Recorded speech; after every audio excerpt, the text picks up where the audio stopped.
Hey guys, today we are making the ultimate slow cooker pulled pork sandwiches, and we are making everything but the bun. Tender, fall apart, juicy pulled pork, the barbecue rub, the sweet, tangy barbecue sauce, and classic crunchy, creamy coleslaw. If that sounds good to you, then let's go get started. Alright, so let's start off with our barbecue rub. It's super simple to make and makes this pork taste like it's been on the smoker all day. So I have a 1/4 cup of brown sugar and I'm adding 1 tablespoon of salt, a 1/2 tablespoon of black pepper, 2 teaspoons of smoked paprika, 2 teaspoons of garlic powder, 1 teaspoon of onion powder, and 1 tablespoon of chili powder. And I'm just going to mix that together. And this will store beautifully in an airtight container for months if you don't end up using it all. Alright, so let's move on to our pork. I have a massive 8-pounder here, bone-in pork shoulder. I don't normally buy such a big cut of meat for my little family, but it was free for our Easter promotion at our grocery store, so why not? And it freezes really, really well. So I have yellow mustard, and I am just rubbing it all over the pork. I would say anywhere from 2 to 4 tablespoons, depending on how big of a cut you have. And then we want to sprinkle our barbecue seasoning on top. And we're just going to rub that all in there. Normally when I do like a 3-pound pork shoulder, I do about 4 tablespoons of rub. I had to use it all for this one. And then we are going to move it over to our slow cooker. I have to say my one gripe, I love my Instapot, but it has the slow cooker feature and it is just too small for most things. I wish I didn't get rid of my regular slow cooker, so I will have to invest in another one, but that's why I cut my meat into 2 pieces here to try and squeeze it in there. I have a 1/2 cup of beef broth and I'm adding a teeny tiny bit of liquid smoke. I'd say about a 1/4 teaspoon. That's a big secret here. It adds that nice smoky flavor so it tastes like it was on the smoker. And we're just going to pour that around the meat. You want to try to not get it on top. And then we just want to cook this on low for 8 to 9 hours or high for 5 to 6 hours. This big piece took about 7 hours on high. And while that's going, we are going to move on to our barbecue sauce. I have a small saucepan over medium heat, and I'm adding 1.5 cups of ketchup, a 1/2 cup of distilled white vinegar,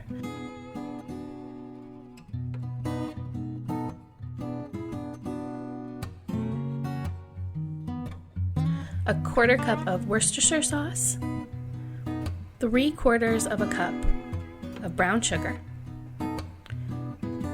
2 tablespoons of yellow mustard,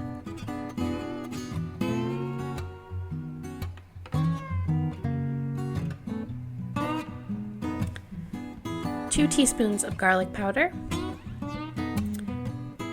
2 teaspoons of onion powder, and 1 teaspoon of smoked paprika.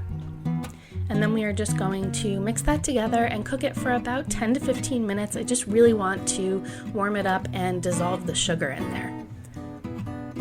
If you want it to be a bit of a thicker sauce, you can reduce it even longer and cook it for about 30 minutes.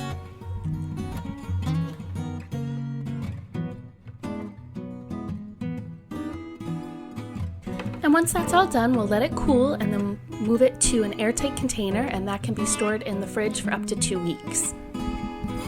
It is just so flavorful, super sweet and tangy, and I love that it's customizable and you can really make it your own. Alright, and last but certainly not least, we are moving on to our super easy classic deli coleslaw. So I have 1 cup of mayo in this bowl and I'm adding 6 tablespoons of white vinegar. And I'm just going to mix that around. And to that I am adding 1/3 a cup of sugar,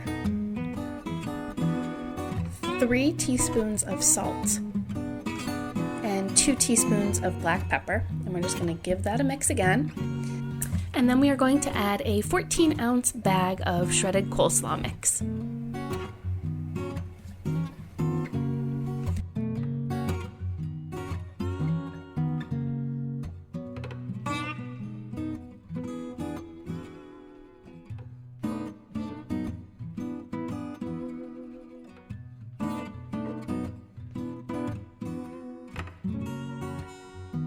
And you'll see here as I'm mixing it, it doesn't seem very wet or like there's enough dressing necessarily, but as it sits and the salt is sitting on the cabbage, it's going to release a lot of moisture, and after about an hour in the fridge, all of a sudden it has all this extra dressing. So I always try to underdress my coleslaw so it doesn't end up really soupy.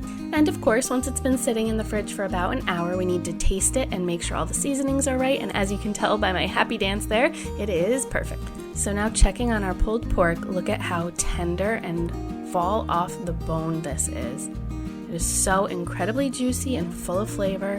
My mouth is watering as I'm watching these clips again right now. I might make myself another sandwich. So then I'm just moving all of the meat to a bowl and I'm taking 2 forks and shredding it all up there. I know there's lots of different gizmos and ways to shred up meat, but I've done it with my mixer before and it seems to make the meat just kind of mushy. So, you know, sometimes you just gotta stick with the classic simple way. Might take a little longer, but it's better.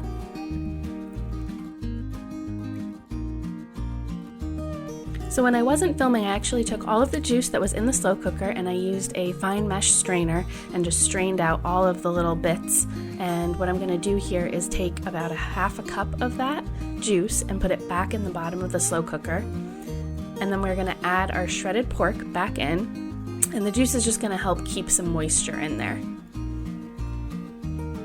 And then I'm going to put anywhere from a half cup to a cup of our barbecue sauce right on the pork and mix it around. I like to keep it a little less barbecue saucy so that you can kind of customize it and put more barbecue on the actual sandwich depending on how much you'd like. But you just want enough to kind of coat all the pork and add that flavor in there. And then I just like to keep the slow cooker on warm until we're ready to eat, or if you'd like, you can eat right away.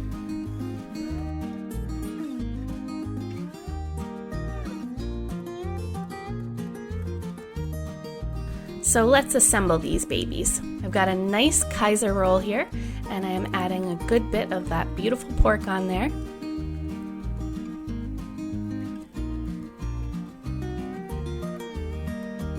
A nice drizzle of barbecue sauce.